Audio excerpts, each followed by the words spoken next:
Oh, you're about to get a bunch of snow? You know, we're due for like 30 inches.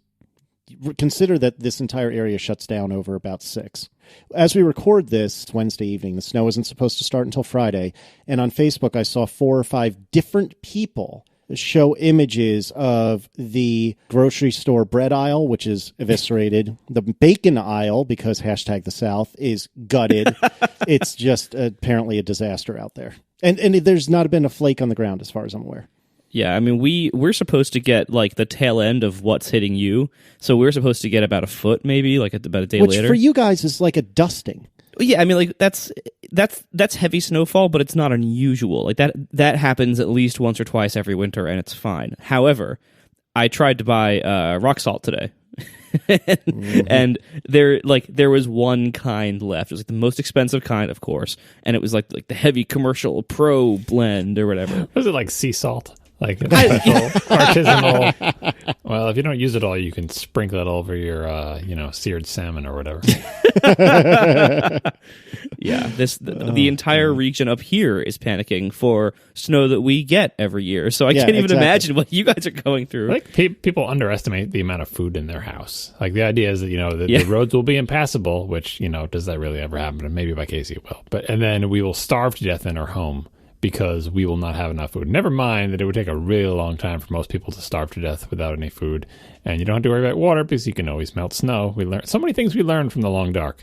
And so they run to the store and we got to buy all the food, because what if we can't get to the grocery store for 2 days? People don't realize how long can you live just off the food in your house. Well, see, but that's you guys. You guys are prepared for snow, whereas for us, I guarantee if we get... You could live off the food in your house for 6 months. No way. Yes. I mean, if you planned well, probably. If I planned well. No, but you don't realize how many calories are in things. Like just a box of granola bars, added up, 100 calories per bar. How many calories do you think you need per day? I'm not saying it would be pleasant. I'm just saying people are not in imminent danger of... Never mind that the house next to you has people with food and the house next to them has people with food. We're in civilization here, people. You're not going to starve to death in your home. You'll be fine. But yeah, everyone does go to the stores. I mean, a lot of it is just not so much that I think you're going to starve to death, but let me just get in that one last grocery run before it is annoying to drive to the grocery store. Not that the roads will be impassable, but it will be more annoying. And, there'll be problems getting in and out of the driveway. And maybe it'll take a while to shovel, and so it's let me just do my grocery run now. And everybody, it's what do you call it? A barrier. Fence. You're going to help me out here, Marco. What? A fence is a kind of barrier. That is true. Yeah, the Mutex thing where everyone stacks up on the... Yeah. Anyway. Yeah, memory barrier, yeah. Yeah, it just causes everyone to end up going at the same time. That looks like people are panicking, and really, it is just taking the normally more random distribution of their supermarket trips and putting them all on the same day. So that makes me feel better about humanity if I think about it that way. The reason I was preparing for this today and not 3 days from now when this stuff is actually about to hit us is because I feel like I'm about to get really sick because everything's going around. My whole family's sick. I'm starting to feel it. So I'm thinking I need to stock up on food to get me through being sick. At the same time, everyone else is thinking to stock up on food to get them through the apocalypse. Just stay at home and eat saltine crackers. You can live for weeks on that. But everybody's saltines are always stale. Doesn't matter. they still are life-giving. But nobody ever needs saltines enough for their saltines to be fresh. Everybody needs saltines twice a year.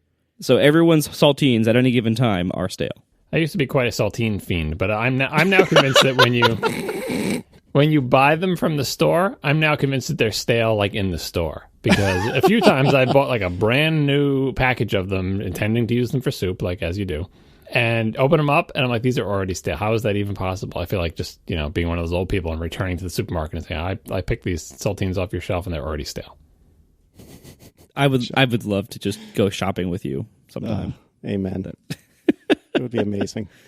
Well, I mean, there are so many better crackers. Wheat Thins are way better. No. Saltines were the only cracker in my house when I was a kid, so that's what I had. What I could, I don't eat them anymore, but I did back in the day. Slim, salty pickings. Rob wrote in to tell us, and I feel like I've seen some conflicting information about this, but the general theme seems to be true, that at the very least, the iMac trapezoidal boxes are in fact are stored upside down and then right side up, upside down, right side up. And so Rob wrote in and said, as a former Apple Store employee, I can tell you that iMacs are stacked on the shelves in the right side up, upside down fashion. They are not, however, shipped this way. When the computers are shipped, each one is in a standard cardboard box like every other product for secrecy. I got to tell you, mine was shipped to me, which may be different than the stores. It was a standard cardboard box in that it was unmarked on the outside, but it was the same basic shape. Anyway, Rob continues, they don't care how many computers can fit in the truck. However, they do care about how many computers can be stacked on the shelves in the back where there's already not a lot of room. Yeah, some people sent pictures as well, like a pallet of iMacs showing them alternating. Even the pallet was weird, like the one photo we had. It did show them saving space by alternating. They weren't upside down, right side up. They were like laying flat, pointing left and right. But then sometimes on some layers of the pallet, there would be like these filler blocks, because I guess it didn't work out to be completely flat. So there were these triangular filler regions. It was very strange. Anyway, it was that's like where you put out like the UK keyboards. Yeah, like you said, throwing the Mighty Mice in there, or well, they come with the mice, so you don't need that. But it's like where you need like the things that not everyone needs. So you put like the UK keyboard, maybe the trackpad. Yeah, you stuff it with iPod socks. Anyway, it seemed clear that at the very least in the back of the Apple stores, where there's not a lot of room because they have tons of stuff back there, I'm sure they definitely pack them in like that. And I imagine a lot of them are shipped like that, but apparently not all. Fair enough. All right, moving on. Joe Mazzalotti, I hope I pronounced that right, wrote in and he said, Casey discussed how mocks in Swift can only be created if the language allows them. I disagree that mocks can only be created by subclassing. Actually, I think that is an anti-pattern. He continued, mocks can be created by having the class conform to a protocol, or if you're a C# guy like me, an interface. This can be done inside your own framework and for apples as well. For example, you can mock NSURL session by adding a new protocol URL session.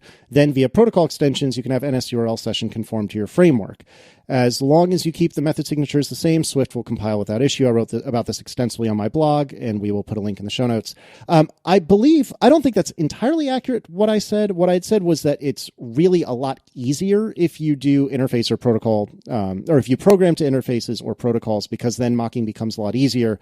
And I said that to Joe privately in an email, and he actually just wrote back and said, in so many words, yeah, we're on the same page. Actually, let me read from his email. Design to an interface is great until you end up with interfaces or protocols with a single implementation in your production code. The Swift solution I proposed almost forces this. Not sure if this is tangential to the initial argument, but it's something I'm struggling with, which is a very fair point. There's a lot of times that I've written to interfaces specifically to enable really easy mocking for my unit tests, but in my actual code, there's only one implementation of that interface, and that's the one I use. So it's a little bit weird and dodgy, but you can check out his blog post and kind of see for yourself. Yeah, I always forget about protocol extensions. Like, it's just clear that I'm not actually using Swift, but I'm just reading about it on mailing lists. Like, oh yeah, protocol extensions. They're neat. They're useful. Even though there's whole sessions at WWDC about them, they're already like, it just, if you're not used to working that way or thinking in that way, you just, didn't occur to me. But yep, that's totally possible. That's the way to do it. And it wouldn't bother me if I had a thing with only one implementation. It wouldn't bother me at all. Yeah, I mean, in my extensive experience with both Swift and mocks and general testing, I agree. Thanks, Marco. Go team. All right. We have a lot of follow-up about blue light. A lot of people have written in about this. I don't think I am the best of the three of us to summarize this, so I don't know if one of you wants to take the handle this for us. Well, I'll take it because it was what I said that was partially, if not entirely, wrong. So basically, last week talking about the flux/night shift claims of blue light at night being bad for your sleep quality.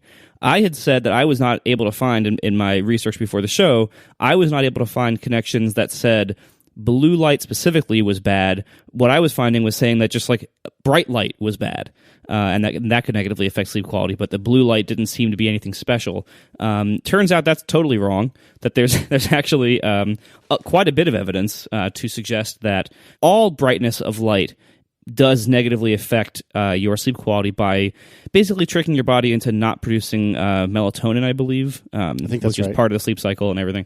It doesn't produce enough of it, or it doesn't produce it correctly, or it tricks the circadian rhythms, or some stuff that's way above our pay grade here. But looking at any kind of bright light before bed will cause this problem, but there's a point in the blue spectrum. In fact, we got an email from Dr. Todd Stinsick, who very specifically identified it because there are three different kinds of things. Like we think of like the rods and cones in the eye. Well, there's a third kind of light sensitive cell thing back there that is specifically not for vision, but it's to regulate this melatonin type thing for the sleep cycle and for the circadian rhythms and all this stuff. Please forgive me for butchering this, but anyway, this third kind of light receptor back in our eyes. It has a peak sensitivity at 479 nanometers, which is, so it's basically this shade of blue, and that is like the peak sensitivity, so that if you get a lot of light on that, it activates these cells the most, and that inhibits the melatonin and everything else into like telling your body, hey, it's time for sleep. But it isn't this like narrow window where if you just don't see that shade, you're fine. That shade is just the peak of sensitivity, and as you get further away from that wavelength in either direction, sensitivity drops, but it still works. So if you reduce the blue air, the blue range of the spectrum, you can see more brightness without it being a problem. Whereas if you see like if brightness is fixed, seeing blue is worse than seeing other colors, for they're far away from that. But you still ideally should be lowering the entire light level. That's basically the gist of it. So that overall brightness is a problem, but you're extra sensitive to the blue region at night. There was another doctor, professor of neurology. He was more kind to you. He said that you basically got it exactly right. But the same thing, that light can adjust the circadian rhythms, but there's a particular sensitivity to the blue light. Lots of people sent us the study showing the particular sensitivity to the blue light, but that all light counts for that. This had one extra little nugget saying that another benefit of reducing the amount of blue light at nighttime is it helps the rods in your eye stay adapted to the dark. That way, when you look up from the screen, you won't like trip over something in your dark house. Yeah, he likened it to like why like the military stuff is all like red light allegedly. Is that true or is that a myth? I always thought that might have been a myth. I don't know. We have a professor of neurology says it's true, so it's probably true then. No, I can tell you, I have been on a military vessel when it was out at night, and I can absolutely tell you for a fact that is true. So was everyone just falling asleep all the time, or what? No, what I mean is that there's red everywhere. It is keeping your eyes adjusted. It's the same as the pirate eye patch all over again, The what? Pirate eye patch? Come on, people. Is that like when you close one eye when you go to the bathroom at night, so then you can open it when you turn the light off and see your way back? Yes, that's why the pirates have the eye patch. So when they go below decks where there's no lights because they didn't have electricity on their pirate ships, they could flip up the eye patch, and that eye is adjusted to the dark, and they could see better. I didn't know that. That's crazy. You thought they all had one eye? Well, I didn't. I had no idea. I never thought about a pirate needing an eye patch before. The parrots are there to eat the saltines. There's a lot of pirate lore you guys don't know about. Oh, my God. Our first sponsor this week is Fracture. Fracture prints photos in vivid color directly on glass. Go to fractureme.com and use code ATP10 to get 10% off. With these prints, colors pop like you won't believe. This is true photo printing on these nice, thin, lightweight pieces of glass. So they hang on the wall, edge to edge print. And you don't frame them, like they are their own thing. You don't need to frame them. And so you just get this. It's this complete thing you put on the wall, and it looks modern. It looks clean. It looks bold. They just look great. We have tons of them around our house. They're great. We get them as gifts for people also, and people love these things. It comes in this solid backing. It's ready to mount right out of the box. It's all very affordable. Prices start at just $15 for a small square, suitable for Instagram prints. It's about 5x5, I think, something like that. $15 for the small square. And of course, as I said, these make fantastic gifts for family, friends, and loved ones. They're the perfect way to celebrate a shared memory with something that is also a unique and modern gift by itself. And by the way, Valentine's Day is right around the corner. Why not give a gift that says something flowers and chocolate can't? Each Fracture is hand-assembled and checked for quality by their small team in Gainesville, Florida. And if by any chance you needed another reason to buy one besides them being our sponsors and me telling you that they're very good, you can get 10% off with code ATP10. Go to fractureme.com. Check it out now. Thanks a lot to Fracture for sponsoring our show. So we should probably do a little bit of follow-up about my iMac. So where we last left our hero, he had a completely dead iMac that he could not resuscitate in a Genius Bar appointment for, I think, the following day. On that bombshell. On that bombshell, right? In talking with another friend of mine, he had pointed out to me, you could just return this. And I thought, you know what? I think we talked about it on the show, actually. And I thought, you know what? I am going to return it because this thing is going to be forever tainted in my mind if I try to get it repaired and they have to crack it open. So the following day, I canceled my Genius Bar appointment. I went in and returned it. And I had boxed it up all nicely in the retail box, the trapezoidal retail box. I'd done what I could to get it all back together as cleanly as I possibly could. I brought it into the store, and the gentleman on the store floor, who I happened to walk up to, said, okay, I can handle that return for you. Why are you returning it? Oh, it's basically DOA. Oh, that sucks. Okay, no worries. All right, I just got to open it up and confirm the serial number to make sure, now I'm kind of filling in the blanks, but to make sure that you're not doing a bait and switch or anything like that. So he says, oh, I'm going to open it up. I'm going to take it out. I'm going to turn it on.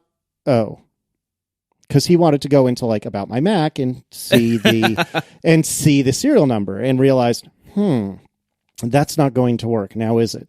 He starts looking, and I start looking on the back of the Mac, trying to find a printed serial number. And me, having never owned an iMac before, I had assumed that's where it would be. It's not. He goes and takes this thing to the back to where, I guess the off-duty geniuses are, or maybe some of the on-duty geniuses, to try to get them to help him figure out where the crap the serial number is. Do either of you guys know where the serial number on the iMacs are? It's on a little metal plate on the dashboard. we know where to find the tire pressure. Now we know where to find the VIN number. The VIN number is in all sorts of weird places. There are. No, I would imagine where could it possibly be, right? The only place it could possibly be is what opens up on the iMac. It's the memory door opens up, right? That's the only thing that opens. And other than that, I'm sure it's printed somewhere on the motherboard or whatever, but you got to take the whole thing apart to see that. See, and I wouldn't think it'd be on the memory door because that's something that you can take off. So that's no good. I would guess it's printed somewhere on the metal, but God knows where. Well, that's the thing. So I didn't know any better, having never had an iMac. It turns out it's on the bottom of the foot. Oh, sneaky. Was it a sticker on the bottom of the foot, or was it etched into the metal? I believe it was printed on the metal, although I don't recall off the top of my head. And it just occurred to me just this moment, how does that work for Snell's iMac that had the Visa mount? Good question. Maybe it's on the mount itself, because there is a little thing back there that would have to mount to. It's got to be in more than one place. But either way, so that took a few minutes to get through, which was not a big deal. I was just as confused as the dude was. And, perhaps the guy should have known it, but I didn't, so I can't really blame him. So anyway, so it ended up that they returned it, no questions asked. And once they had somehow, some way confirmed the serial number. And then I had already at that point ordered a new one. And the other thing that I wanted to tell you guys about, which was a new discovery for me, did you know about expedited shipping on the Apple Store? Is this when we were yelling at you last week?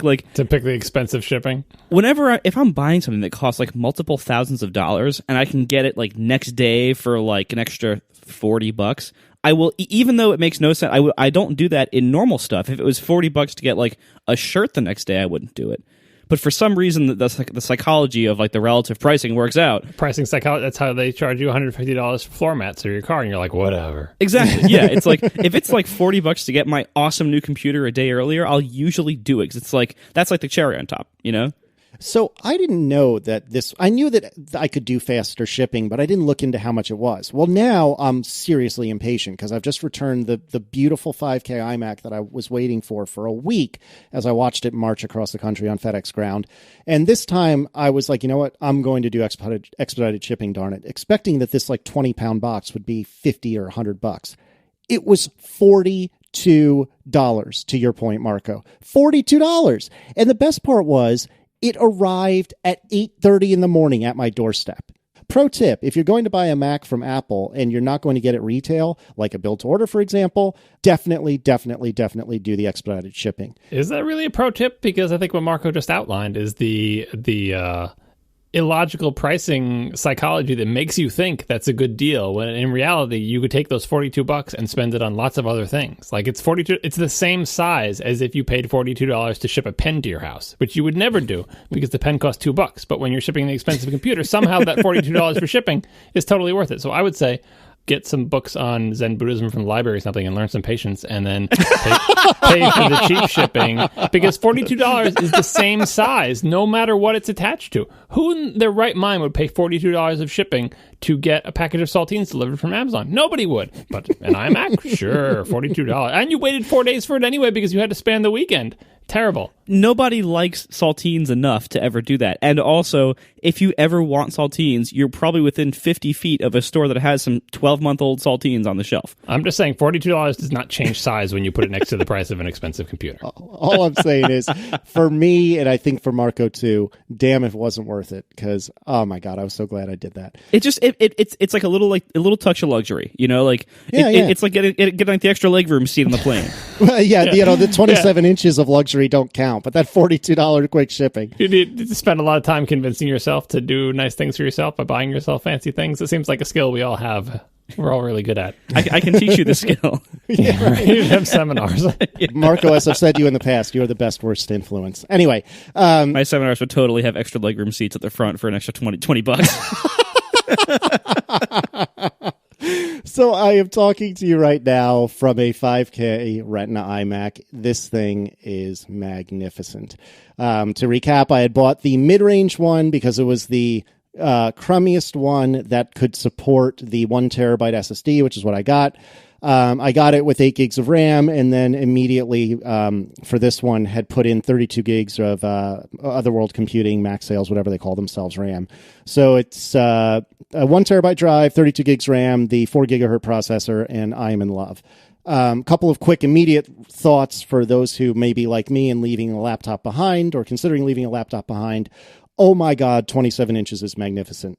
And I have never looked at my 15-inch MacBook Pro and thought, oh my God, the screen is so tiny until now. It is insane.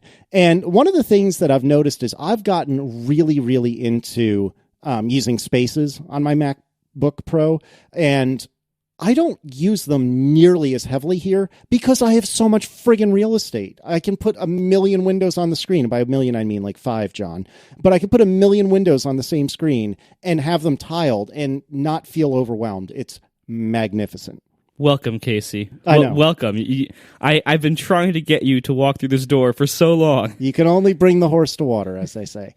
Well, believe me, you don't need help with that. So anyway, the only complaints I have so far, first of all, I have no good solution for this really, but having the ports on the back of a curved surface, I'm not really into that. It's kind of wonky to plug in like a USB key or USB devices. I mean, not a big deal, but it's a little wonkier than I'm used to on my laptop. Yes, I know, first world problems. However, the SD card slot does not trip my SD card's write protect switch like both of my MacBook Pros did every single time. So that's a big win. The new Magic Keyboard, or whatever they're calling this thing, very thin. I like it a lot. Charges via Lightning. I like that a lot. That being said, this arrow key situation that I thought John was completely overblowing, oh God, it's the worst. It's the worst. Having the full height left and right just totally throws off my arrow key game. And I know I'm going to get used to it over time, but right now it's driving me up a wall. You don't have to get used to it. You can buy an Apple keyboard with an inverted T that you can feel with your fingers and you never miss, and every single key is full size. It's great.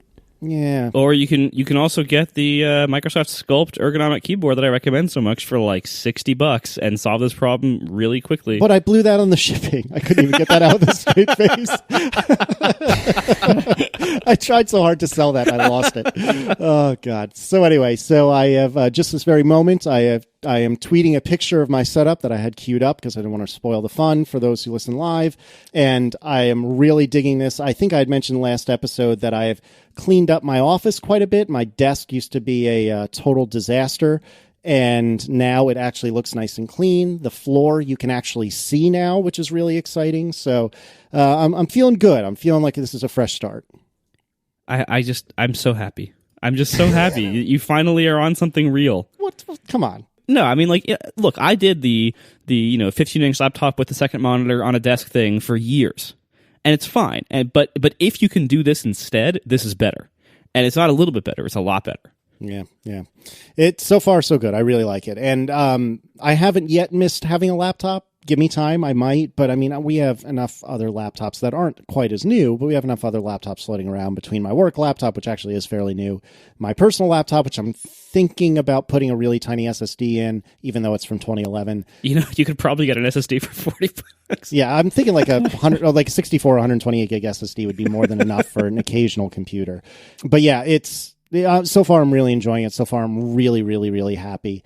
And we'll see what happens. And I know for some people this is like completely old and boring news, but there's a lot of people. In fact, most people that I know are full-time laptop users. And so if you're one of those people like I was until just this past Monday, I mean, it doesn't have to be that way. There are, I wouldn't say there are greener pastures, but there are larger, less portable pastures. Yes, there are larger and less portable pastures around.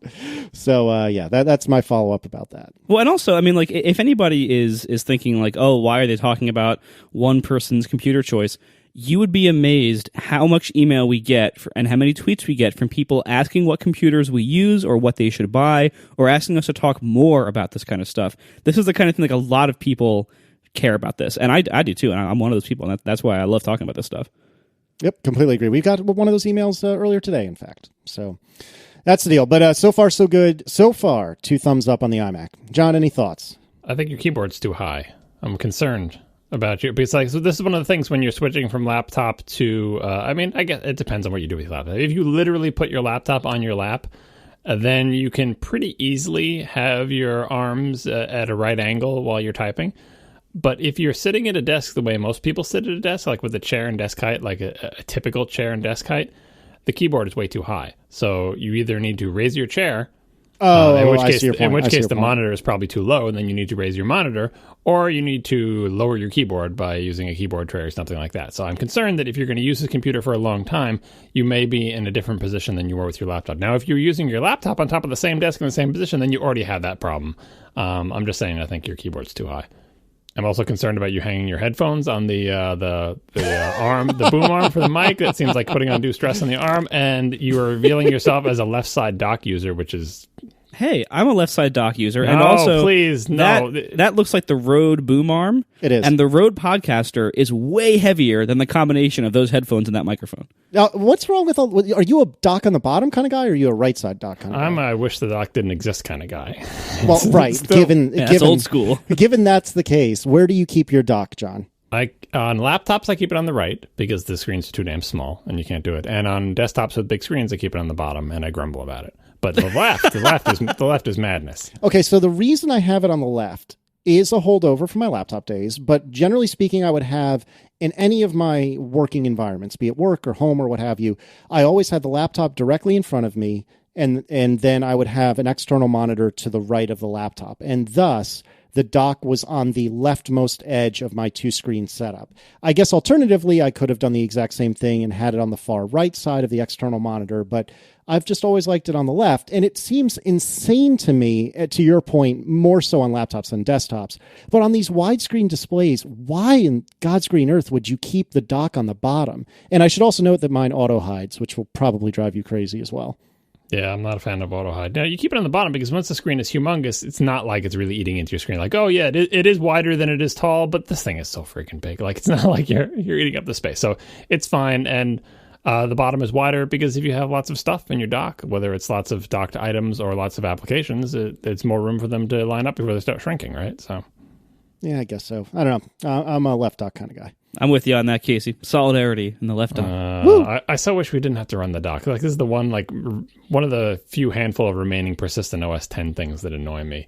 Like, because I run drag thing, and I would only run drag thing if I could, but notifications still can only be received by the dock. And notifications are important enough to see the little badge on an icon or see a little bounce, and drag thing can't get them, and only the dock can, so I'm forced to run the dock. And I could hide the dock, but I don't like having to go down there when the little thing pops up, and you can't. If you hide the dock, you can't see badges. Like Slack just badges, it doesn't bounce, and I don't like bouncing. It's an uncomfortable situation with the dock where I wish I didn't have to run it, but I do, and it seems like that's never going to change.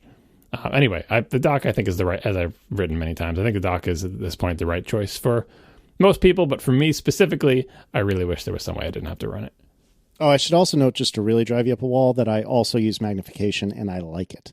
Nice. Whatever. I don't go that far, but I respect you for being that guy. That's me. I am that guy. A left side auto hide magnifying dock. It's like you. It's like you're. I was going to say it's like you're a new Mac user, but you are. You actually are. Oh man, there's an infinite timescale joke here somewhere. All right, what else is awesome these days, Marco? We are also sponsored this week by Squarespace. Start building your website today at squarespace.com. Enter offer code ATP at checkout to get 10% off. Squarespace, build it beautiful. Now, I've tried building websites through a lot of different things. I build my own CMSs. I've hosted my stuff. I've done other hosted platforms and other CMSs. Squarespace is the easiest thing I've ever used, bar none. It's as easy as that. If you want to make a website, just try making it at Squarespace first. And if you think you might need something else, just take an hour. Try it. See how much you can get done in 1 hour. If you don't like it, no harm done. It's a free trial. They won't auto bill you or anything. That's it. You're done. Move on. If you do like it, I just saved you a ton of time. So it's very, very easy. So sites look professionally designed, regardless of your skill level. No coding is required, although you can code it if you want to. All these things are intuitive, easy to use. What you see is what you get. Tools and editors. If you sign up for a whole year up front, you can even get a free domain name. So start your free trial site today at squarespace.com. If you are making a website, try it there first, because it'll probably do what you need to do way more than you expect. They host it. They support it. If you're making a website for somebody else, it's even more of a no-brainer, because then, again, they host it, they support it, you don't. So it's way better for that. So check it out today at squarespace.com. Start your free trial. When you decide to sign up for Squarespace, make sure to use offer code ATP to get 10% off your first purchase. Squarespace, build it beautiful. All right. So there's been some news from iAd, which is something I didn't think I'd ever really care enough to say on this show. But there's been some things going on, and there was an announcement this week. So tell me about that, one of you. It was confusing because I originally had this in the notes. I read their, again, I don't care about iAd. It doesn't really affect my life at all. I don't really have apps that use it. I'm not a developer, but oh yeah, iAd is still a thing. And there's this little tiny announcement, and I guess everyone just read it quickly and was confused. It's like a paragraph long. iAd App Network will be discontinued is the headline. iAd App Network will be discontinued as of June 30th, 2016, blah, blah, blah, blah, blah. And it's like a paragraph of text saying, oh, I guess are they not doing iAd anymore? Well, whatever. They were never good at it. Didn't seem like Apple's heart was in ads or whatever. But I and many other people missed that second word in there. iAd App Network. Not iAd itself as a concept, but the iAd App Network, which is a way that you can advertise apps in the App Store through iAds. So they're not doing that anymore. But iAd is still going to be a thing, and I guess we can continue to go back. We can go back to ignoring it like we always did. I was actually kind of hoping, I was kind of disappointed when I learned that they're only talking about the thing that lets you advertise apps that are in the App Store through iAd. I wish the whole thing would go away, because as far as I'm concerned, it's not like a value add. To me as a user, I don't care that Apple has an advertising thing that they let people sell ads on. You may say, oh, it enables people to have free apps in the App Store, but I don't think people need more ways to have free apps in the App Store. I don't think that iAds are particularly better than other kinds of ads. Maybe they are. Maybe I don't buy enough apps with ads. Maybe Apple's ads really are as fancy as they say and, so much better than the other. But it just doesn't appeal to me. It doesn't make me feel better about Apple as a company. And I would be glad if they said, you know what? That iAd thing we were doing, forget it. We're just not doing it all anymore. We're going to phase it out. But instead, they're just phasing out this small component of it. So I'm actually kind of disappointed that my misreading of this announcement is not what's actually going on. Yeah, I mean, iAd is a weird beast, and obviously it has not gone the way Apple hoped it would. I mean, keep in mind, when they first made this, they were showing off those fancy, Nissan, was it the Nissan Leaf, the one of the first ads for it, that was all interactive, and you tap it, and you spin the car around, all this crap. And that they were envisioning this very, very expensive and kind of clean ad format that almost immediately flopped. I mean, I don't think they got past. I honestly don't think they got past their launch partners on it. I don't think they ever had any other ads that were that fancy, super interactive kind after the launch partners. It's like the pipe dream of advertisers thinking that you're going to be spending time, exactly. Using their you will sit there and willingly interact with an ad, oh, I can spin the niece. that is a fantasy. Isn't this fun? I'm engaging all over your brand. Right. Like, I mean, there are ways to get people to do things, but it has to be like, you have to have like a funny viral video or a game or whatever. But the idea that someone's going to be so interested in the Nissan Leaf that an ad that pops up in an iOS app, you went to the app to do something, and the Nissan Leaf pops up on your screen, you'll be like, you know what? I was going to do something, but let me spend 10 minutes tapping around inside this interactive ad. That is a fantasy of an advertising person who just has convinced themselves that people are going to. I mean, unless you're giving them free money or there's a limited number of ways to actually get that interaction, and all of them are pretty terrible. And so trying to make a classy, nice one, like if someone's really interested in the Nissan Leaf, they're going to like go to the Nissan website, or maybe they'll download the Nissan app or something, but they're sure as hell not going to take a break from going to play a game they were going to play or whatever application they were using and derail themselves and interact with your ad. So that just seemed doomed from the start. Well, and not only was it like this, the advertiser pipe dream. I think moreover it was Apple's pipe dream that this is the kind of thing advertisers would actually do and would want in a way that would be compatible with what Apple wanted. Like what Apple wanted from what we all heard, like from the stories at the time. Basically, Apple wanted tons of control, huge buy-ins up front, like from big brand companies, brand advertising like Coke and Nissan, not like small stuff that would advertise like on podcasts, like big stuff that would advertise like on TV, like that's that kind of stuff.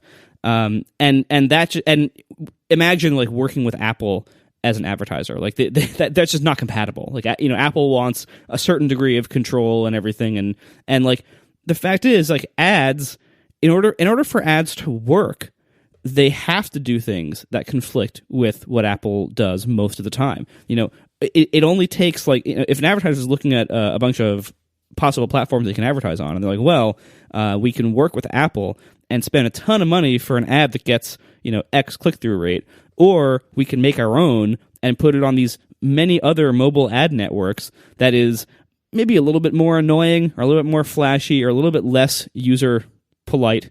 But that'll get twice the click-through rate and twice the conversion rate because it turns out being annoying works. And not just a little bit, but a lot. Like the race to the bottom of advertising. Like there's a reason the one weird trick things are everywhere. Like you just go right to the bottom. Like what are the base brainstem like reaction things? Just you put up a picture of a pretty lady, you put up a gross thing, you put out a tease about celebrities, you put it's those stupid boxes that are at the bottom of every website. I'm so depressed when I see them now. Like I like Punch the Monkey better than this. Like when you go at the bottom of every website, all of a sudden there's these 9 squares attempting to tap into the 9 most primal instincts of human beings to get you to click on something.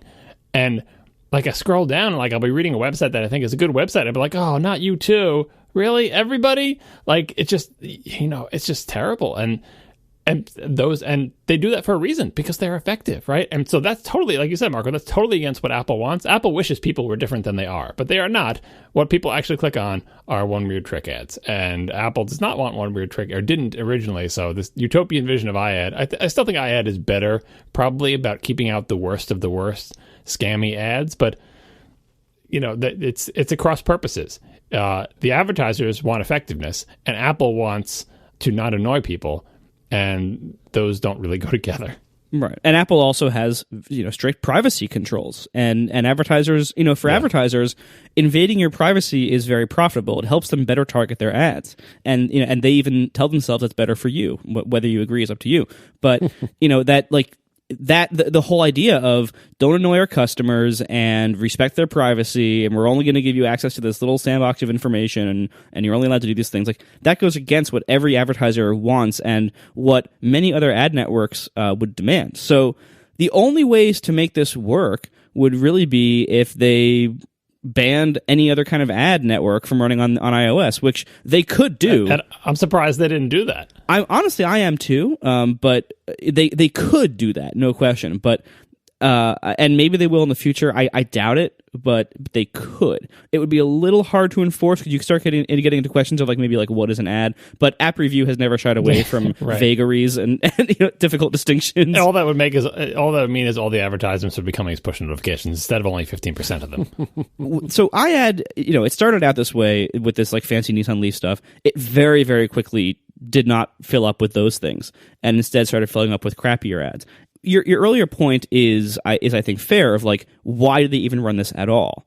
And it does. I've also heard from developers that complaints that the fill rate was never very good on iAd, and so the fill rate for people who aren't in this business is literally just like, if you have an app and you have an iAd banner in the app, what percentage of the time does iAd actually have an ad to serve in there? And if they don't have an ad to serve in there, it's just like blank. So what percentage of the time do they actually have something? And you, as the app publisher, want that to be 100%, or at least as close as you can get to 100%.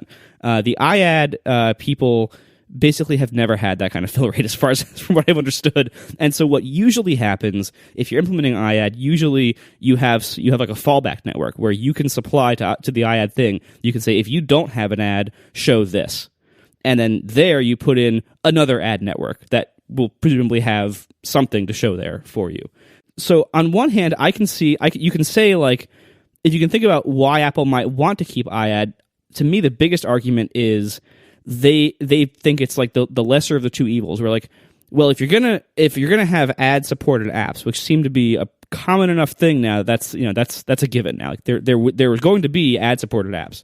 So if there's going to be ad supported apps, might as well be our nice, respectful of your privacy ad network rather than someone else's.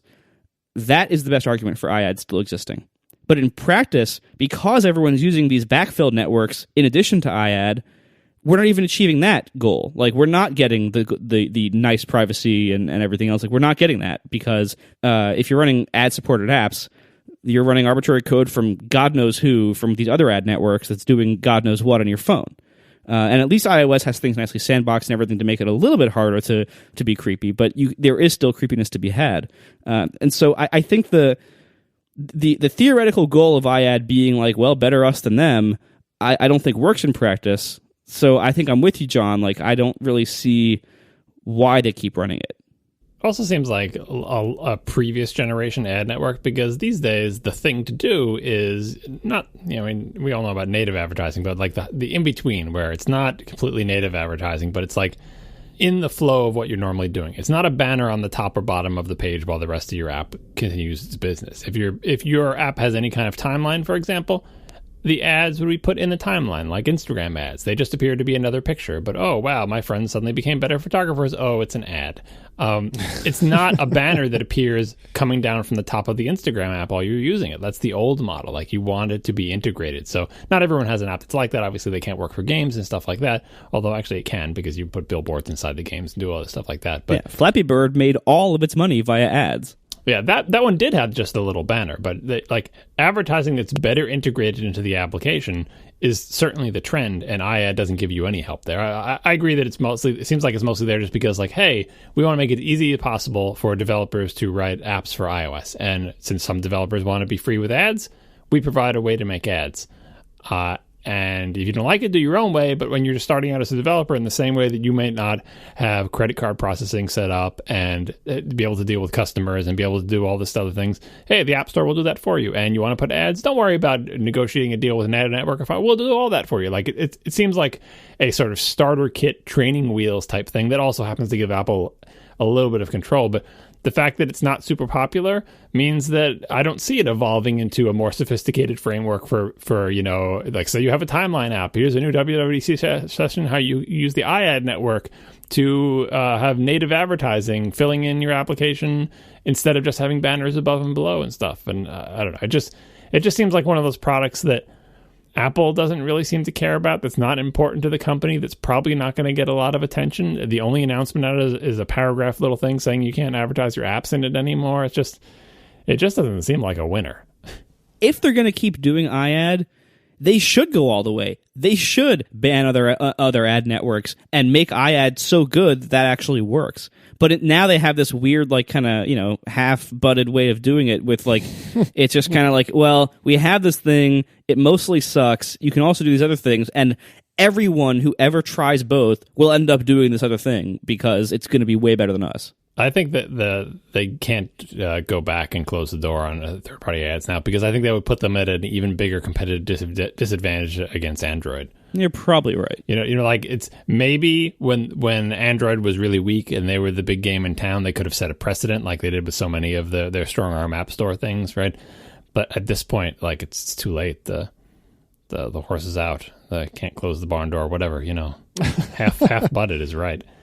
Our last sponsor this week is MailRoute. Go to mailroute.net/ATP for, in my opinion, really, really great spam and virus filtering for your email.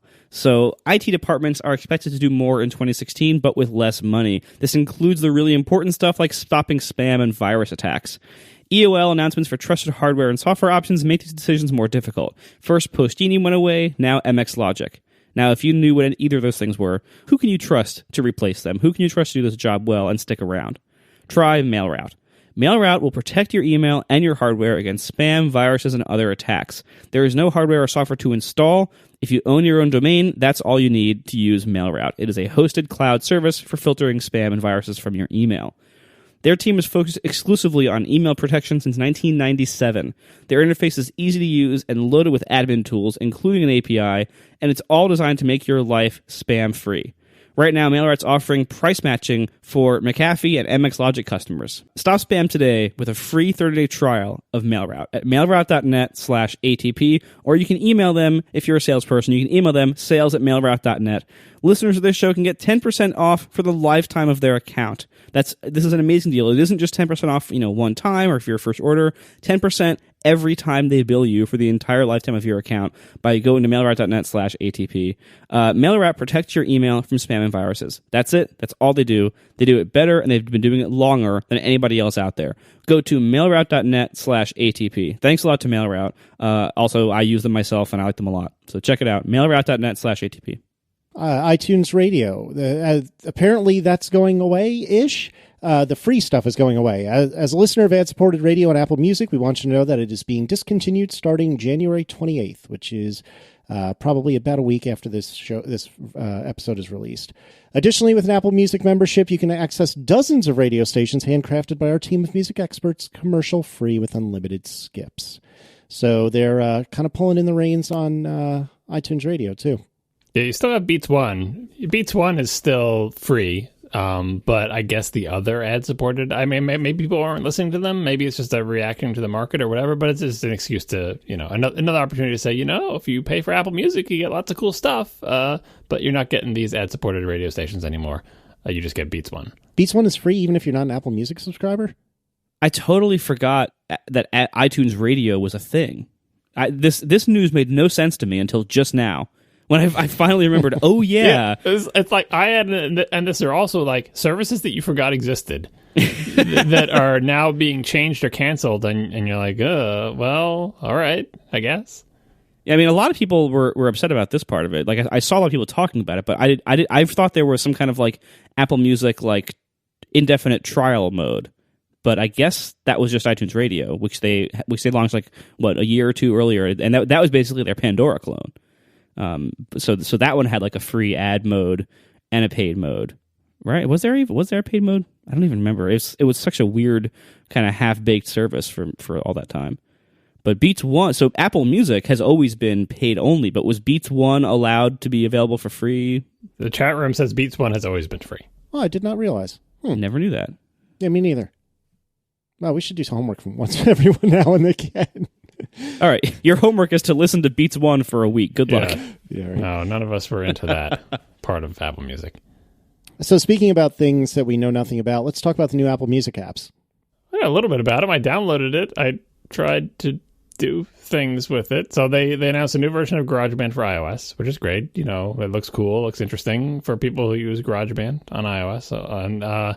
And they have a new app called, what the heck is it called? Music Memos? I believe that's right. And this app probably makes a lot of sense if you are the type of person who had previously been using the bundled voice memos app to record little snippets when you get ideas for songs. Like if you're a musician and you're on the go and you're like, a little tune is stuck in my head, and you want to like make a note of it for later, rather than calling yourself and leaving it on your voicemail, which is also a thing that I've heard musicians do. You can use the voice memos app to just hum a little tune into it or whatever. Music Memos is an app that says, as far as I can tell, stop doing that. Use this app instead because that's what it's made for. And you do something into it with either your voice, guitar, piano, and then it will like put auto accompaniments with it, with like their little, sort of AI tempo matching thing with different kind of music lines. And then you can export it into GarageBand and go on with it. Now, I really have no idea how I would ever use this app. I probably wouldn't at all, but Serenity Caldwell wrote about it on iMore. So you should read this article. The headline is very straight and to the point. I wrote and published a song in 30 minutes with Apple's Music Memos.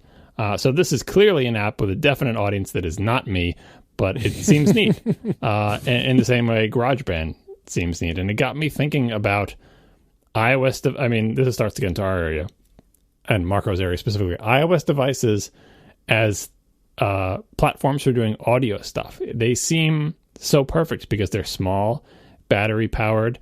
They have more than enough CPU power to do most of the things you want to do with audio. Because audio is wimpier, these days you can do amazing video things with them, but audio is wimpy enough that the CPUs in the modern iOS devices absolutely crush it. They're like, yeah, no, we can do all sorts of amazing things. It's just a question of screen size and inputs and outputs. So every time I see Apple trying to make iOS devices more viable hardware accompaniments to audio things, whether it be music or podcasting or whatever, I think that's a great move because it just seems like such a natural fit. And Marco can probably speak to this better than anyone, but like the frustrations with knowing that the power is in there, that you could do really awesome audio things with iOS, except for, and I would imagine it's usually input and output, but maybe, and software and the market for that software or whatever. So. Yeah, basically. I had the same opinion as you of this app of like, I'm really happy to see Apple's doing stuff like this. It looks like a great app that I will never use because I don't have that kind of creative talent, and I wish I did, but I don't. In general, iOS, I think it was on Connected, where our friend Mike Hurley mentioned that like iOS is like the happening place to be in software right now. All the exciting software is happening on iOS. All the innovation, for the most part, is happening on iOS. If you want an app to do something cool on iOS, you probably have like at least 5 or 10 different choices for what that app might be. Whereas if you're looking for a similar kind of Mac app, you might have 1 or 2. iOS is just like where the action is right now, and it is unfortunate that there is so much about iOS that limits or makes it difficult to do certain kinds of work or certain kinds of like multitasking or activities. Over time they keep trying to lift those, and with varying degrees of success. Sometimes they work, sometimes they don't. But iOS is where this kind of stuff happens these days. I was thinking about what is the new Rogue Amoeba app? Loopback, yeah. So imagine. Again, it's not a hardware issue. Imagine if you could have an iPad that had the power of audio hijack and loopback. We're always thinking of getting to something that we know something about, podcasting. Can we have like a little portable podcasting studio where you can record multiple people, some of them local, some of them remote, right? Do like the equivalent of Skype calls or FaceTime or whatever, and record them in their locations and record locally with people, and then do all the editing for it. Like, can you produce a podcast with just an iOS device? And hardware-wise, you totally can. There's plenty of storage space for a podcast. The screens are big enough to do editing. Like Jason Snell recently edited one of the Incomparable episodes on audio editor on the podcast. Like, this is all possible. It's just a question of I/O. Getting the software out there that can do this, and then having some hopefully nice OS supported facility for doing all the sort of system level things that we just described that the Rogue Amoeba apps do on the Mac, where you do have access. Like Loopback lets you make artificial virtual audio devices essentially. So you say, I want the audio from these 3 microphones to be presented to Skype as a single input, because Skype is dumb and just wants a single input, but really I have 3 people talking here.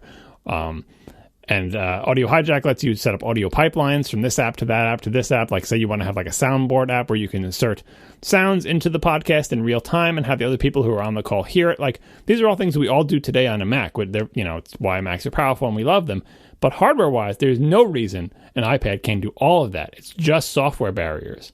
And then I guess hardware barriers for connectivity. Like, how the hell are you going to hook up all these mics to your thing? Do they all have lightning connectors hanging out the end? Is there some kind of hub or whatever? So we seem so close to I mean, I know there's tons of things like, for music, I think it's much better, like musical instrument apps for sequencing things and for performing music on them and for composing songs and GarageBand on it. Like the music industry seems better served by it than like the podcasting industry. But it frustrates me because I still see reasons why video you might need a beefier rig to do it. Like video, the storage requirements are much bigger, the I/O requirements are bigger. You probably want more space to do stuff. So we're still not quite there.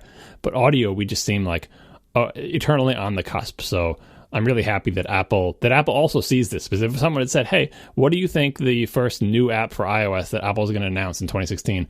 I doubt many people would have thought of something like Music Memos, but I'm glad that Apple did, because it shows that they understand like the strengths of the platform they have. And this just got to keep going. And it's got to get down to the OS level and the multitasking level and the access to audio on the device, and then eventually the IO. And I think we will maybe 5 years from now be able to do full podcast recording and production on the go with an iPad, but we'll see.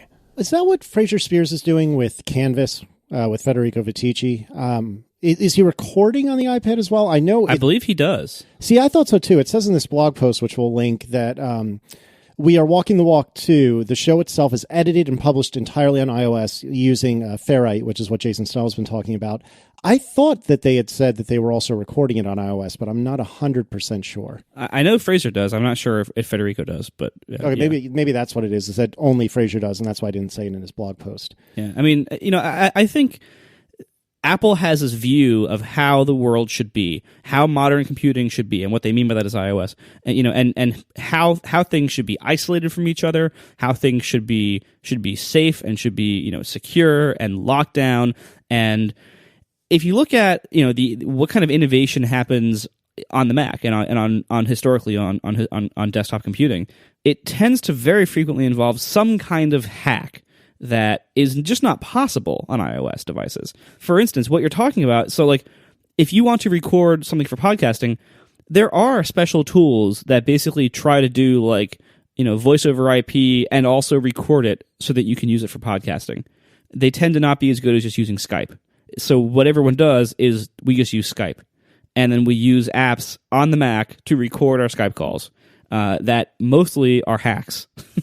Sometimes they like Piezo is a pretty straightforward recorder because like it can share the input. But like what a lot of people do to record Skype is just use Skype call recorder from Ecamm, which is a complete hack that is impossible on iOS because it basically like injects itself into Skype and records that way. And on iOS there is a Skype app for iOS, but you can't record out of it in software. The only way to do that would be to have two devices and like to run the audio out from one into some kind of lightning connected USB audio interface, which believe me, that's a whole world of pain. I've done that. It's not great. To have like these weird, like cheaply made, unreliable $70 audio interfaces for iOS devices, that some of which might be able to keep it charged, some of which won't. They all have these big plastic garbage knobs on them. It's like trying to buy a high quality USB hub. It's just very, very difficult. What you're doing there is you're doing the hardware version. You're doing like a reverse skeuomorphic hardware version of Audio Hijack. Like you are literally connecting boxes with actual wires in the real world instead of dragging and dropping the little boxes. I mean, it even things like Audio Hijack, like that. I think Loopback must be using supported facilities for creating virtual devices or something. Like even on OS 10, like you said, a lot of these things that we're using right now, I'm using Call Recorder right now, are kind of hacks. But every time I see hacks on any system, whether it's OS 10 or iOS where we can't really have them or whatever, it's like the fact that so many people, like the fact that people are building businesses selling these hacks, which is very difficult to do because you have to be really careful and you can't screw up stuff. And but it shows there's such an incredible market need that software developers are willing to fill that need, that it is lucrative for them to fill that need, even though it is super hard work and the stuff breaks when, Apple changes things out from underneath them. It shows that like they're crying out for your OS to have supported facilities for this functionality. And so tons of things on iOS that aren't even possible. I always wonder, like, if we can have the hacks, is that removing a signal from Apple? But then I look at the Mac and I'm like, they're not getting that signal either. It's so clear that we want to do more sophisticated things with audio that like, that we just named Ecamm and Rogue Amoeba, two businesses basically built, I don't know, Ecamm sells a lot of things, but Rogue Amoeba built around selling audio stuff to do things with your Mac that people clearly want to do, that they're willing to pay good money for, that they have to do as hacks because Apple doesn't have a good supported way to do it. And it's just, the signal's just not getting through. Like the old pass in the grass hacksies thing. Like, this is where people are walking, Apple. Like, pave the dirt paths. Like, it's such a clear signal, and it's frustrating to not see them take advantage of. Anyway, sorry, I derailed your connecting of boxes with crappy plastic things. No, but it's what you're saying. Like this, it ties in earlier with what you were saying with iAd, where like with iAd, it's like Apple had this view of how they thought the world was, or maybe it was wishful thinking, how they thought the world would become if they would build these, beautiful, clean concrete rooms for people to fill with all this respect for your privacy, in an industry that just doesn't do that. Apple thought that the world would adapt to their vision for iAd, and it just didn't. And that was a kind of a foolish thing to even think would be possible.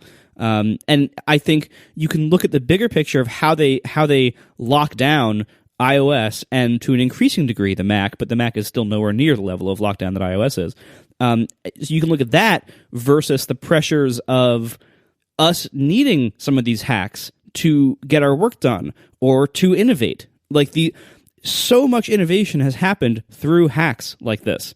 We mentioned, a few months ago, we mentioned things like Dropbox with Finder integration, like all this crazy stuff like that now is either not possible anymore or harder or more limited as the OS keeps getting more and more locked down. Enabling these hacks to some degree is very productive and to some degree necessary for us to get our work done and to push things forward. And like earlier today, I was maybe I'll do the after show on how I jailbroke 2 iPhones today for the first time in like 6 years or something.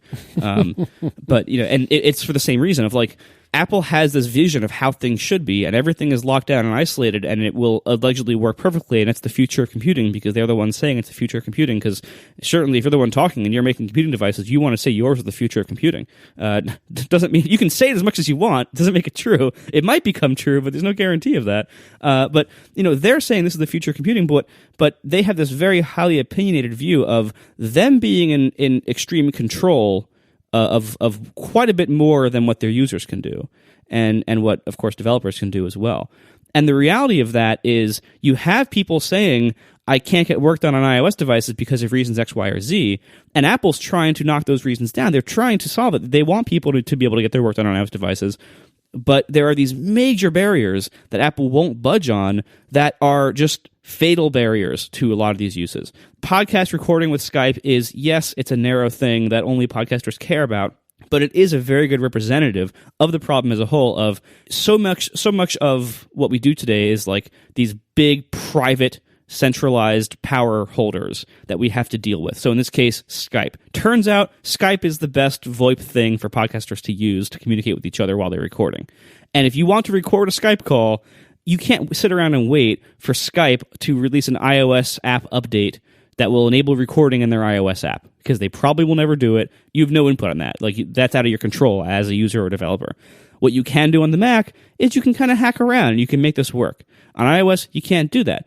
That's a big problem, right? And so you can extend this to so many problems that chances are, like, if you look around at like what any given person does on their Mac, I bet almost everyone who uses a Mac depends on at least one weird hack that is not possible on iOS.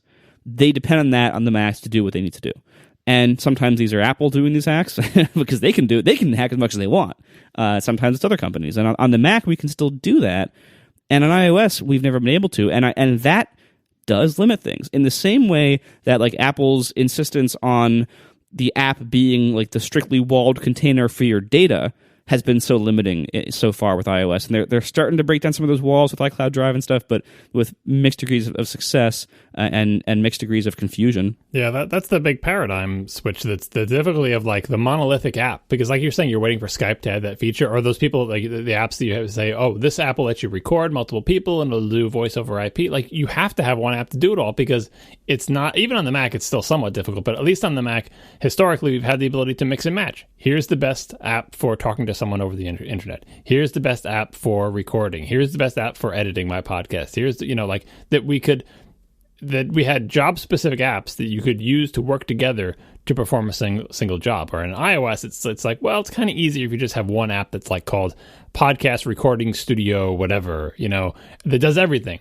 That it has to have its own voice over IP client to talk to people remotely. It has to have its own microphone interfacing thing. It has to have its own editor. It has to have its own denoising filter. It's like, because if you didn't, it's like, oh, somehow I have to export this audio to this other app. Talking to Jason Snell about podcast production, he's using some super fancy audio processing program on his Mac that he's really impressed with, that does an amazing job of like intelligently removing noise, even better than the ones he was using before. He can mix that into his workflow to say, oh, I was using this. I think he's used like 3 different apps for it. Every time he finds a better one, he just swaps it out. And maybe it would be better if there was one big integrated app that did everything, but then he couldn't like upgrade it piecemeal to say, this part of my workflow I have just made a lot better. And it is kind of frustrating to have to incorporate all those apps together and deal with it, but like, there's advantages and disadvantages, and iOS is totally on you launch one app, your device becomes that app, and that app does everything for you. And if it doesn't, like, no one's leaving GarageBand to go out to some other thing constantly back and forth, right? It's more of like more of the waterfall model, right? But if you're doing for podcast production, it's a great example where you'd want to, at the very least, separate the thing that like remotely talks to people, whether it's FaceTime audio or Skype or whatever, like whatever is best for that. That is a complicated application in its own right. And you're like, let that app do what it wants to do. I just need to, in audio hijack parlance, connect the little tube that has the audio coming out of it from whatever app I'm using for that into this app that's also recording from my local microphones, and then I can see the waveforms or whatever. Anyway, we're not there yet. And the kind of power that enables is that, like, Loopback, the new Organima app we're talking about, and before that, Audio Hijack, these are apps that, like, this can not only make things possible that were impossible before, but this can like eliminate the need for hardware. Like that's very powerful, especially for things like affordability or just speed of deployment and experimentation of things. Like, I mean, there are so many. I've hacked with audio so much, and I have a closet full of dumb wires and dumb little boxes that do one stupid thing because there's no software thing to do it. Like, everyone who's ever had to do anything with audio has probably had this experience where, oh, well, I could do this, except I need this one weird cable to go between these 2 ports to loop this thing into this thing first, and then I can do this. Like, audio is a huge pile of hacks, most of which have been in the past hardware things that you needed to buy and manage and have on hand and connect up in certain weird ways and hope nothing breaks. And once you get it working, never touch anything.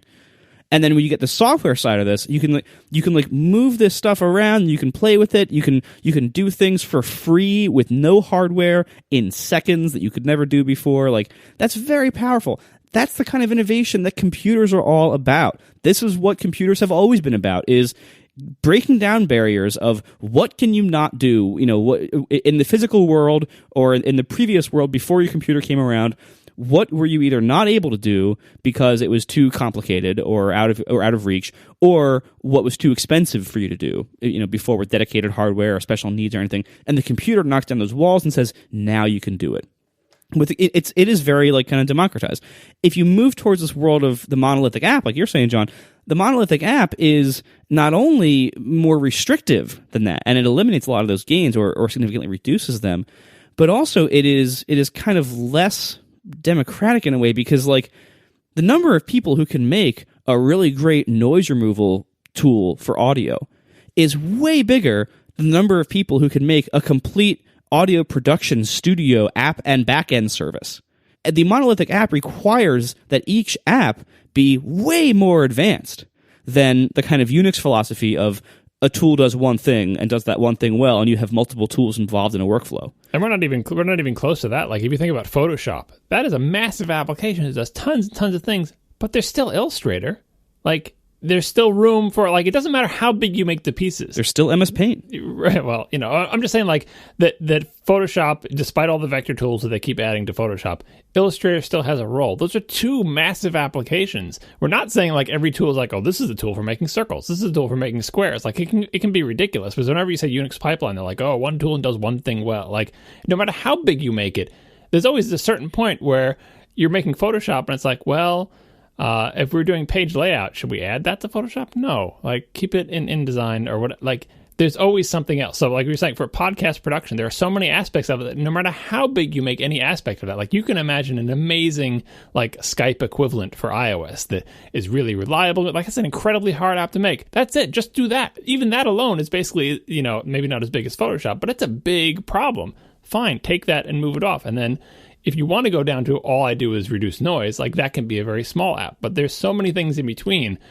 Trying to do podcast studio editor production suite, that's too much for like anybody to bite off, especially since you can only charge 99 cents for it or have iAds in the bottom. Exactly. I wanted to come back to something John was saying earlier about paving over where people were making the paths in the grass. And that's a reference. It is, among other things, to this very program. Anyway, whatever, I think we should be considering that Apple has done that in many occasions, but also with Audio Bus, because Audio Bus, if memory serves, was an iOS app that would let you kind of route audio between apps. And didn't Apple start supporting that in GarageBand like a year or two ago? Yeah, it was basically a third-party protocol that people had just kind of made to kind of hack local networking into sending audio between apps, so that you could actually have like an audio effects app that was just like a certain effect that would be in a chain that would be supported by other apps that supported Audio Bus.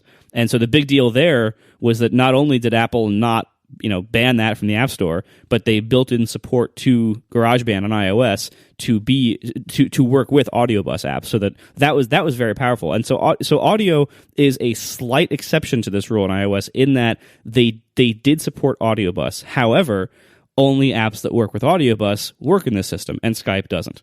I was thinking of like Audio Bus of like using the local network to hack around. Like it's good that they didn't, like, for example, reject it and say you can't do that, but using loopback network interfaces as your IPC mechanism, like surely there is a better way to get, like, it's iOS, John. This is all we have. I just like I seem to have vague memories of us seeing a demo showing drag and drop between two side by side iPad applications that also use loopback. Like you can do a lot of stuff with loopback network interfaces. Doesn't mean it's the right solution. So again, Apple, the signal that should have been to Apple is like, I guess it's good that they had a positive reaction to it, but what they should have done is like, man, there is a clear market need for audio applications to be able to work together and generally to have better like audio routing within the system that is, like a real supported API for shuttling audio buffers around, and maybe it's difficult because it's kernel level stuff or whatever they have to do. Like, I guess supporting using local network interfaces for it is better than nothing, but that's not the answer. That's the final answer. They can't go, well, we solved that problem. Now let's move on to the next one. You haven't solved it, and there is a need for it.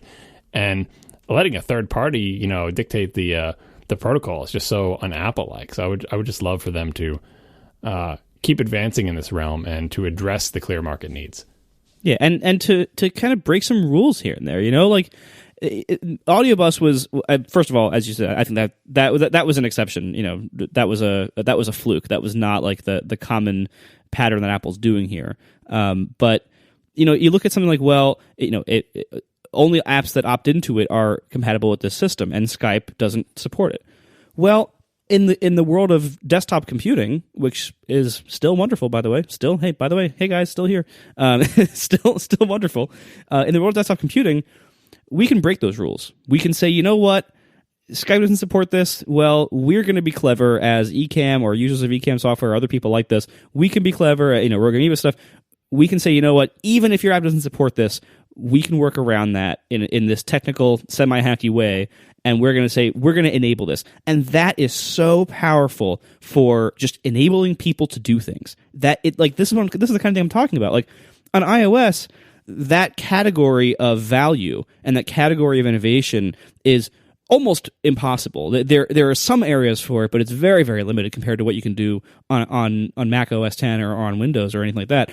And so I feel like we're missing out. We're making computing almost like the same way that like the hardware that Apple's selling is so like not hackable anymore. Like, you can buy what Apple offers, and everyth's soldered to the motherboard now, and you can't replace anything. Like, there was a time back in the day, like I made my big post about the MB whatever 101 non-Retina MacBook Pro, where like at a time when Apple didn't sell 120 gig hard drives, you could buy one off Newegg for like $200 and put it in, and you could have a configuration that Apple didn't sell. Whoa. And it was super powerful, and you could replace the DVD drive with another hard drive if you wanted a laptop with 2 hard drives or tons of capacity, or one small SSD and one big hard drive. You could do stuff like that, and now you can't. Everything's locked down. You can only buy what Apple sells in supported configurations for most of their hardware, and that's that. And in iOS, it's the same kind of thing. In the software, it's becoming the same kind of thing, where it's like you can only do what is prescribed to you by Apple and each app in its own monolithic silo, and that is it. And that is very limiting, and I really am concerned long-term for like this kind of dumbing down of computing. There is value in making things more approachable, but I don't think you have to eliminate ways people can innovate in order to do that necessarily. I think there's other solutions to that problem, and that these things are being conflated when that isn't necessarily valid. Well, I tend to agree with what you just said, but I think it's worth noting that we're really tainted as desktop users, as people who really love desktops. I mean, I love desktops so much that I literally went from a laptop to a desktop just recently. But what you perceive as handcuffs, I think other people perceive as wings, in that it's less complex in a good way. It's less intimidating. It's less daunting. You know, complexity is scary for a lot of users. And I'd say even for each of us, there are things that we don't know how to do with our computers where that sort of complexity is scary and frustrating and prohibitive. And I feel like there's the right tool for the job. And I think that a lot of jobs, in my opinion, recording podcasts being one of them, as we've used as an example, I think the full-bore computer, be it a laptop or desktop, is the right tool for that job. But you can make a really good argument that there are a lot of other jobs where an iOS device is, if not the rightest tool, it is a perfectly acceptable tool. And I don't think any one thing needs to be all things to all people. And it's kind of unfortunate that none of us is a really, really devout iOS user for productivity related things, because I really think that like Federico, for example, would have some strong counterpoints here. And because I'm cut from the same mold that you guys are, I'm having a hard time arguing, playing devil's advocate in their favor. Well, again, I really do think it's worth clarifying here that like you can have complexity and you can have the ability to do complex things without making something harder to use necessarily. You don't need to lock it down to make it easier to use. Well, I think it's like there's an accident of history here. Like a lot of the locking down things they're doing is because a lot of the things we just described on the Mac are unsafe, and we know what happens if you allow them to run rampant. It's not a stable system. Like what we really want is, and I hope what we're all working towards is the ability for people to have new ideas and do interesting things without compromising stability, safety, predictability. Like essentially wandering into another app's memory space and screwing with it is like the worst possible thing you can do. It's terrible, right? But on the other hand, if you have to wait for Apple to provide you supported APIs, like maybe that's not a great solution. What we're looking for is, I mean, this is still, distant future stuff or whatever. Like we would like to be able to do interesting, innovative things in safe ways. And because we can't do them in safe ways, because like the alternatives are basically, if that app developer didn't think of it, you can either, parachute into their memory space and cross your fingers and be really smart, which is terrible, or you can't do a damn thing about it. And what we're looking for is they may not have thought of it. And hey, here's a way you can do something and you can't screw it up. Like that I think we want both. We want, and we're getting it, in bits and pieces here. Like, it's like, that's why the solution isn't, hey, Apple, you should allow memory injection on iOS. Like, that's not the solution, right? That doesn't help anybody. But because of the state of our languages and the way we do, everything having to do with computers, we're trying to move away from the bad old days where it was the Wild West, but we haven't quite gotten to the new golden age, which is now finally we have the freedom to do what we want without the things that we know are downsides from past technology. So it is it's an uncomfortable transitional phase where we don't have the safety we want, and we're trying to I guess the transition is step 1, make everything safe. Step 2, find the ways to do all the things we used to do in unsafe ways. And I just want to hurry up with the step 2. And that's why I think, like Marco said, it doesn't have to increase complexity or be scary or whatever. We just don't have the new ways to do it yet. So Apple is more or less doing the right things of look, we know these things are bad. We just stop them. And you say, yeah, but I can't do X, I can't do Y. And then it's like, all right, well, we're all on board with you, Apple. We agree it's not good, whether it's final default or sandboxing or any other things. But it's but at some point, you got to give us the new, safer, supported, better. You have to give us the better way to do these things because we want to do these things. And if you don't give us a way, we're going to do them the old bad way. Or, it's not, you can't just pretend. This is getting to the core of what Marco's point is very often is you can't just pretend that those things were unsafe and bad and we'll never need to do them again. So just throw them in the dustbin. The task that people were trying to accomplish is still a task they want to accomplish it.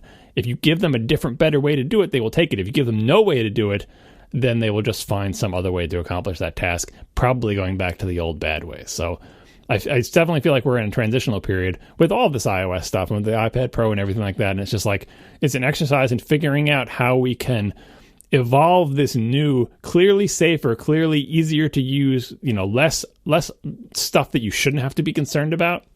That's what it boils down to. Things on iOS that that are on the Mac, you have to be worried about X, Y, and Z, and on iOS, you don't worry about them at all. That's good. Thumbs up. Now let me also use those iOS devices or whatever to do the things I could do with my Mac, but in this new, safer way. All right. Thanks a lot to our 3 sponsors this week, Fracture, Squarespace, and MailRoute. And we will see you next week.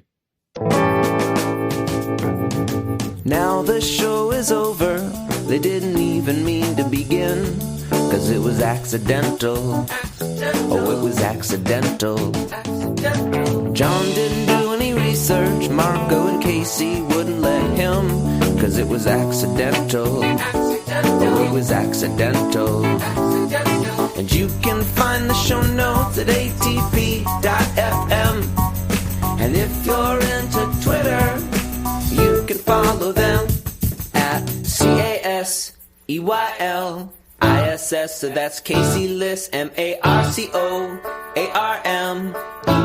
Marco Arment, SIRAC, USA, Syracuse. It's accidental. They didn't mean to. Accidental. Tech podcast so long. What on God's green earth possessed you to jailbreak a device? 2 devices. 2 devices in 2016. He didn't want to pay for a game. He didn't want to pay 99 cents for a game. Yeah, that was it. Yeah. Oh my God. All right. So here's the deal here, which fits in perfectly with what we were just talking about. In developing the next version of Overcast, I'm trying, people have been complaining about battery usage. So I'm trying to reduce its power consumption. And that's one of the reasons why I've actually replaced the visualizer, the little animated bars. I've replaced that with a different one for the next version that is way, way lower power. And because that was a big power suck. But I also, I want to test the core audio engine, and I made some improvements there. But I want to be able to test this. I can do things that reduce the percentage of CPU usage while I'm running it from Xcode. I can do that, but that doesn't tell me how much power it's using. And Xcode and there is an instruments power instrument, but it really just tells you you're using the radio right now. Oh, you use the CPU at this much at this point. It doesn't tell you, the change you just made just reduced battery life when running on an iPhone 5S from 2 hours to 1 hour. It doesn't tell you that. It doesn't tell you how it'll actually behave on devices. So it's very hard to know if you're actually making progress with making things more battery efficient in the real world on real devices when you're dealing with relatively small changes. If you're using 100% CPU and you go to 20, that's probably going to be a pretty clear win. You don't really need to test on a device to know that that's a better idea, or to do a full battery test. So if you're trying to test whether something is better on the battery, one way to do it is to run it on a phone, fully charge up the phone, try to control everything as much as you can, run it when the phone is 100% charged, and see how long it takes for the phone's battery to die completely. That is probably the best way to do it. that is also very hard to control in all ways and is extremely time consuming. Because I found out I took my closest spare device to something that was relevant. So I got my 6 Plus, and I'm like, you know what? This will be good, because turns out the battery in the 6 Plus is quite large. I ran this test last night where I was playing it into and trying to measure, like, when does a device turn off? Like, that's hard to measure accurately if you're not staring at it constantly.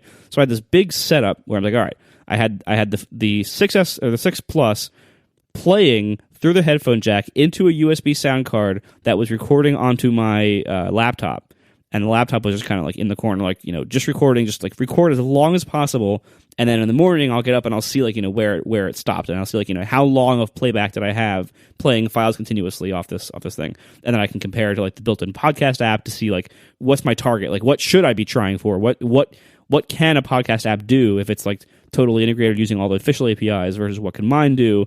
And I'll try to make those comparable. So I wake up in the morning, and the phone has gone from 100% to 92%. And I realize, oh no, this is not good.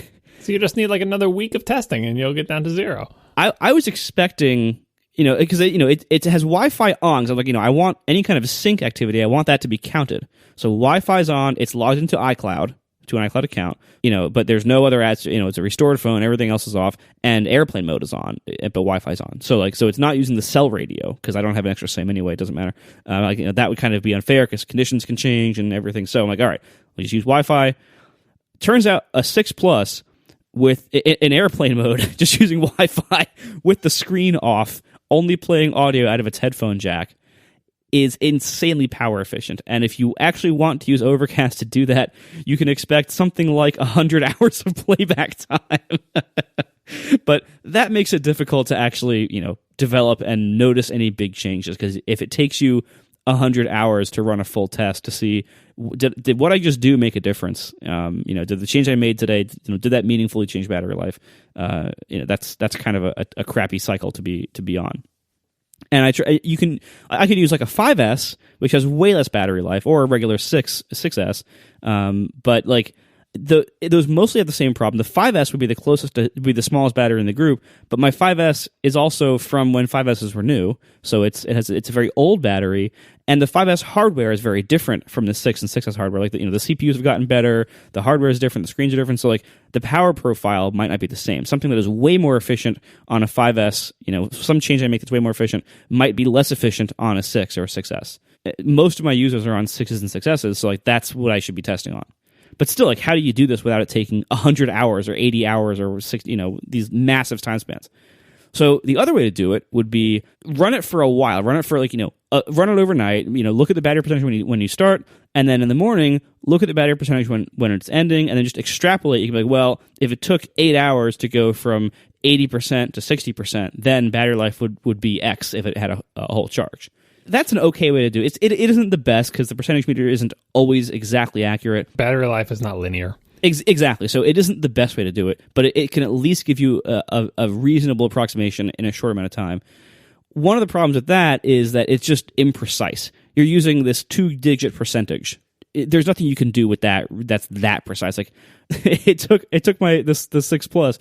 It took it an hour to move 1 percentage point when I was watching it earlier today. And by the way, if you want to actually look at the screen, you're turning the screen on to check the battery level. So that's kind of messing with the data. You're tarnishing the data because you're turning the screen on. And then all the things that iOS does when the screen turns on, running background refreshes, doing system checks, whatever, that's all happening every time you have to even check the level. So you don't want to be checking it very often. But if it takes like an hour to move 1 percentage point, then that's very imprecise. So my idea was, let me dive into the APIs and try to get a more precise, try to get like the milliamp hour rating for the battery. Like what is a more precise charge level? There is an API on UI device called battery level or something like that, but it only updates in 5% increments. So that's even less precise than looking at the screen and just checking that. So I'm like, let me just find something. Is there anything else that can read this? Even I'll use a private API, because I'll just make a little quick test app to show me the charge level on the phone. I don't need to submit it to the store. I can use a private API. Fine. Well, it turns out the private API requires you to have the IOKit dylib file, the framework dynamic library file. You need to have the binary from a device. How do I get an IOKit dylib from a modern device? And there are a few online that are all 32-bit. You can't build 32-bit apps with any recent version of Xcode. And I'm like, well, I'm not going to like install like Snow Leopard or whatever, like to try to like do the old version route there. That's too much work. I'm not going to do that. All right. So what else can I do? What's faster? And it turns out you can browse the file system on an iOS device if you have a jailbroken phone. You can browse the file system and pull arbitrary stuff off of it. Phone View works for a lot of stuff without jailbreaking, but it couldn't get to the system directory that would have these frameworks in it. So I'm like, okay, I guess I need to jailbreak something. I'll take one of these. I'll take one of my iPhone 6s from last year that's been sitting in a drawer discharged, charge it up, jailbreak it, and get this file off of it so I can make an app that would do this, that would actually run in 64-bit mode. The process of jailbreaking today, so I should point out, the only time I've ever jailbroken before was with the iPhone 1. Shortly after it came out, there was a site called, I think it was jailbreakme.com or something like that, where it was like literally like a Safari exploit that would just, you'd visit a website and tap a button and it would jailbreak your phone for you. Total security hole. Like it's terrible that was possible, and it's terrible whenever that is possible again, if that ever happens again. Like that is a terrible thing that Apple should definitely always close up, because that's a horrible hole. But I did it for like, I ran it for like a day, and I loaded my phone with garbage, and I'm like, you know what? This is stupid. Like my phone works worse now. Everything's garbagey. Like there's nothing in here that I actually need. So I restored my phone like 2 days later. It was so quick. I'm like, this is stupid. And I never jailbroke since then. But the fact is, it's very, very popular. Tons of literally probably tens of millions of people jailbreak. It is a significant slice of the iOS user base that is jailbroken. It is not a small percentage. It is not a fringe thing. It is a very, very common thing. I figure, the tools, it must be, let me see what it's like today. So the procedure of jailbreaking today is you have to find a device that doesn't have anything newer than iOS 902 on it. So I had to this one in my drawer happened to be 901. Okay, I'll use that one. Boot that up and trying to search for how to jailbreak a phone. It's like, this is basically like saying, how do I download Photoshop? It's like, everything you get is going to be a scam of some kind. It's going to be malware. It's going to be ads. It's going to be garbage. You're going to find all this garbage stuff. And so, searching for how to jailbreak actually was very easy. There's this thing called the Pango jailbreak, one of those. My impression of this, as somebody who doesn't know anything about this, is that the way you jailbreak is that you basically download a closed source application from a Chinese hacking group that's unsigned binary, and you force your Mac to run it. That's how you jailbreak. You plug your phone in, you run this arbitrary code from a Chinese hacking group on your Mac. That sounds safe. I did this on my laptop. I don't care about, because there's no way I'm running that on my real computer. Now it's infected your entire network. But on the bright side, your Apple TV won't have a number after its name anymore. Because they're gonna, while this malware wanders through your network, it'll fix that just on a drive by. It's a common courtesy. Yes. So anyway, here I am, gritting my teeth, shit, do I really need to be doing this? But okay, I'll run it on the same laptop where if I buy any hardware that requires some kind of Java installer, I run that on this laptop as well. It's like my garbage, anything that requires software that I don't want anywhere near my real computer, I run on this thing. So the homepage for your web browser on that computer is now Yahoo, right? Because you installed Java. Yeah, and there's a toolbar. Yeah. Anyway, so yeah, I ran it, and it turns out it's stupid easy. So anyway, I jailbreak to make a long story short, jailbreak this phone. It boots up. I go to Cydia, which is the UI for Cydia. It's like when the App Store first launched. People just put random parameters into UIKit widgets and just spewed them all over the screen. That's Cydia still today. It was. I posted a screenshot in the Relay Slack. I'm like, I can't believe this is even real. This is how this app actually looks today. But anyway, sorry, jailbreakers. Wow, but that's you have some improvement opportunities in corporate speak. Maybe a coaching opportunity. Oh my god. We'll put it in the parking lot for now. Oh god. But long story short, the file's not there. And I install these stupid apps to tell me, and the dylib is just not there. And so I'm like, well, maybe people say, oh, things change in iOS 9. Maybe things will be better on an older version, but I still need 64 bits. I'm like, all right, let me pull out TIFF's old 5S, which has been powered off in the closet for 2 years. pull that out. It's still running iOS 7. Great. I jailbreak that with another app from the Pangu hackers that runs. So I've now running 2 of their apps on this laptop because it's a different app to jailbreak iOS 7. Run that. Turns out not there either. And it turns out that like apparently dilibs have not existed on iOS for quite some time because they lump them all into one giant blob. And they kind of load out of that, and there's like this cache that you can try to hack, but it doesn't really work. So I'm like, this whole thing failed. And I'm just like, forget it. I found one jailbreak app after much searching. I found one jailbreak app in the interesting Cydia app quote store where it would display the milliamp hours of the battery for me. I'm like, all right, good enough. I'll just run that, and I put that on the iPhone 6. So now I have an iPhone 6 that has this interesting app from this interesting app store on it that will show me the milliamp hour rating. So now I can at least like launch the app at start, run my testing, 12 hours later, open the app again and see what the milliamp hour level is of the battery and do basically a better, more precise version of the percentage interpolation and have, faster turnaround time.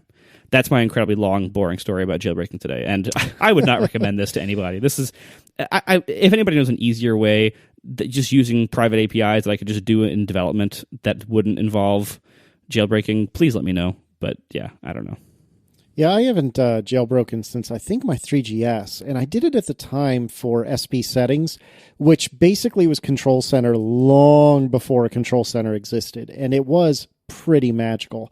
But even then, I think I only had my phone jailbroken for like a couple of months or something like that because it just felt gross to me. And I wasn't really gaining anything that justified all the icky feelings I had by going through that whole process. So I can understand both why you did it and why you hated every moment of it. But it's an interesting story, to say the least. The lengths that we go to just to, I mean, I think so. It's the lengths that a good developer will go to try to figure something out. Again, it's just like one more thing. It's like if there was just an official API, even or a developer tool that you could enable on the phone. Because the problem is like even if they put it into Xcode, you can't run it while connected because it'll charge. So and there's no Wi-Fi debugging yet, and I know there's kind of like some support for that to make the watch work, but it's not for phones yet. So like there's just like there's something. There are so many failures here that led me to do this. And maybe the answer is I should just not care this much, which is a terrible answer. Because it's like, how does Apple manage their battery usage? They probably have tools to tell them this kind of stuff while they're developing core iOS functionality and iOS apps. Like, I assume people inside Apple have a way to know, am I making battery life better or worse with this change I'm making to this app? That is probably easier than jailbreaking their phones and running the Cydia app quote store. In summary, please, Apple, break down some of these walls where it makes sense. All right, titles. I think Saltine Fiend that has to win. Nothing in the show was about that. The whole first 4 minutes of the show were about that. Oh yeah, totally. I really need to put some sort of Syracuse County prevention on here. They'll just use Unicode. You can't stop them because JavaScript doesn't understand text. It doesn't understand numbers either. Try going above 53 bits. Yeah. Moving on. Your wonderful language. Did you see the Trump programming language? No. It was like, only uses integers because Trump doesn't do anything halfway. All right, I put Trump script. I think Trump script is the one I saw. Yeah. All numbers are strictly greater than 1 million. There are no import statements allowed. All code has to be homegrown. making Python great again. Oh, awesome. God. This is magnificent. What about I liked Punch the Monkey better than this? I'm telling you, Saltine Fiend. It's short. It's cool. It's funny. No. You said it. No. I think I've discussed the Saltine thing on this show, haven't I, in the past? I didn't think so. I don't think so, no. I think remember when we were talking about Super Taster stuff? I know we've talked about Super Taster stuff. Super Taster, like, that's why I'm able to enjoy a good saltine, because I can get the everyone else tastes like a piece of salty cardboard, especially if they're stale. But there are subtle nuances to the flavor of saltine that can be enjoyed by people with very sensitive taste buds. The wheat thin is far superior. No, it's not. Larger and less portable Pastures. Casey, you're like the master of like junk food. Like, how do you not love wheat thins? Wheat thins are not great. They're not terrible, but they're not great. They're cardboardy. Stale ones, like what Johnson, like stale versions of any cracker or chip are cardboardy. But wheat thins are, man. Wheat thins are like they are the Pringles of the cracker world in that they are just compressed sawdust. Oh, Pringles are magnificent, though. No, Pringles are compressed sawdust, and so are wheat thins. I'm pretty sure. I don't know about So, I mean, like formulation-wise, you are right that Pringles are not like slices of potatoes. They are like, they're compressed powdered sawdust, versions, yes, I know. basically. But I mean, that's how flour works in every wheat-based cracker. No, you don't. Like, here's the difference. You don't just take, like, the idea with Pringles is that there is, like, a dehydrated potatoes that is in powder form that is merely pressed to make it into chip shape. It's not as if you take flour and water and mix them to make a dough and, like, because that's what a cracker is. Saltines are legit dough that is cooked. Right. Right? They're a cracker. Right? I'm pretty sure wheat thins are dehydrated powdery crap that is compressed into cracker shape and then covered with salt and grease. I don't think it's true because they are not of uniform shape. Maybe they do cook them. There is an edge, and you can, like, some of them will have a slight curl down on one side where it looks like, and the part that curls down is slightly burnt compared to the rest of the cracker, and some of them occasionally will have a ripple also. So I do think they're actually baking these in big sheets and then cutting them. As with any industrial food, we probably don't want to know how these things are actually made. You're probably right. not. Yeah. I love that you think that your saltines are somehow like made in a better way than wheat thins. I do think that. I really do believe that. I really doubt it. The bubbles on top. Can't fake that.